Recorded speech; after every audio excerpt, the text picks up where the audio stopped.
ಶ್ರೀ ಗುರುಭ್ಯೋ ನಮಃ. ಹರಿ ಓಂ. ಸಮಸ್ತ ಗುರುಭ್ಯೋ ನಮಃ. ಹರೇ ಶ್ರೀನಿವಾಸ. ಇವತ್ತು ನಾವು ಸ್ವಲ್ಪ ಗ್ರಂಥಗಳ ಪೂಜೆಯ ಬಗ್ಗೆ ಸ್ವಲ್ಪ ತಿಳಿಯೋಣ. ನಮ್ಮ ಮನೆಯಲ್ಲಿ ಭಾಗವತ, ಭಗವದ್ಗೀತೆ, ರಾಮಾಯಣ, ಸರ್ವಮೂಲ ಗ್ರಂಥಗಳ ಪ್ರತಿ ನಮ್ಮ ಮನೆಯಲ್ಲಿ ಖಂಡಿತವಾಗಿ ಇರಬೇಕು. ಅದನ್ನು ನಾವು ನಿತ್ಯವೂ ನಮ್ಮ ಪೂಜೆ ಮನೆಯಲ್ಲಿ ಇಟ್ಟು ನಿತ್ಯವೂ ಅದಕ್ಕೆ ನೈವೇದ್ಯ ಮಂಗಳಾರತಿ ಮಾಡಿ ನಮಸ್ಕಾರ ಮಾಡಬೇಕು. ಭಾಗವತದಲ್ಲಿ ಶ್ರೀಕೃಷ್ಣ ಉದ್ಧವನಿಗೆ ತಿಳಿಸ್ತಾನ, ಕಲಿಕಾಲದಲ್ಲಿ ನಾನು ಭಾಗವತದ ಒಂದೊಂದು ಅಕ್ಷರದಲ್ಲೂ ನನ್ನ ಸ್ವರೂಪ ಇದೆ.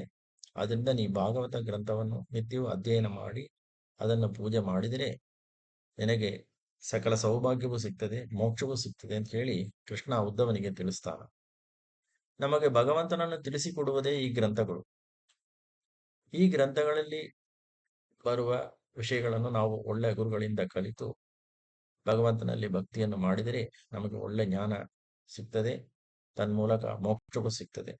ಆದ್ದರಿಂದ ನಾವು ನಿತ್ಯವೂ ನಮ್ಮ ಮನೆಯಲ್ಲಿ ಗ್ರಂಥಗಳ ಪೂಜೆಯನ್ನು ಮಾಡಬೇಕು ಎಂಬ ಒಂದು ಅಭ್ಯಾಸವನ್ನು ಖಂಡಿತವಾಗಿ ತೊಡಗಬೇಕು. ಈ ಪುಸ್ತಕಗಳೆಲ್ಲ ಪೇಜಾವರ ಮಠ ಬೆಂಗಳೂರಲ್ಲಿ ಸಿಗ್ತದೆ, ಉತ್ತರಾದಿ ಮಠದಲ್ಲೂ ಸಿಗ್ತದೆ, ಮತ್ತೆ ಗೀತಾ ಪ್ರೆಸ್ ಖರಗ್ಪುರ್ ಹಾಸನಲ್ಲೂ ಸಿಗ್ತದೆ. ಖಂಡಿತವಾಗಿ ಎಲ್ಲರೂ ಈ ಪುಸ್ತಕವನ್ನೆಲ್ಲ ಖರೀದಿ ಮಾಡಿ ತಮ್ಮ ತಮ್ಮ ದೇವರ ಮನೆಯಲ್ಲಿ ಇಟ್ಟು ನಿತ್ಯವೂ ಅದಕ್ಕೆ ಮಂಗಳಾರತಿ ನೈವೇದ್ಯವನ್ನು ಮಾಡಿ ನಮಸ್ಕಾರ ಮಾಡಿ ಭಗವಂತನಲ್ಲಿ ಪ್ರಾರ್ಥನೆ ಮಾಡಿದರೆ ಭಗವಂತ ನಮಗೆ ಅನುಗ್ರಹ ಮಾಡುತ್ತಾನೆ, ಒಳ್ಳೆ ಗುರುಗಳನ್ನು ನಮಗೆ ತಲುಪಿಸ್ತಾನೆ. ಆ ಗುರುಗಳ ಅನುಗ್ರಹದಿಂದ ನಾವು ಒಳ್ಳೆ ಜ್ಞಾನವನ್ನು ಸಂಪಾದನೆ ಮಾಡಿ ಭಕ್ತಿಯನ್ನು ಪಡೆದು ಭಗವಂತನ ಅನುಗ್ರಹಕ್ಕೆ ಪಾತ್ರರಾಗ್ತೇವೆ. ಆದ್ರಿಂದ ಎಲ್ಲರೂ ಇದನ್ನ ಪ್ರಯತ್ನ ಮಾಡೋಣ. ಶ್ರೀ ಕೃಷ್ಣಾರ್ಪಣ ಮಸ್ತು.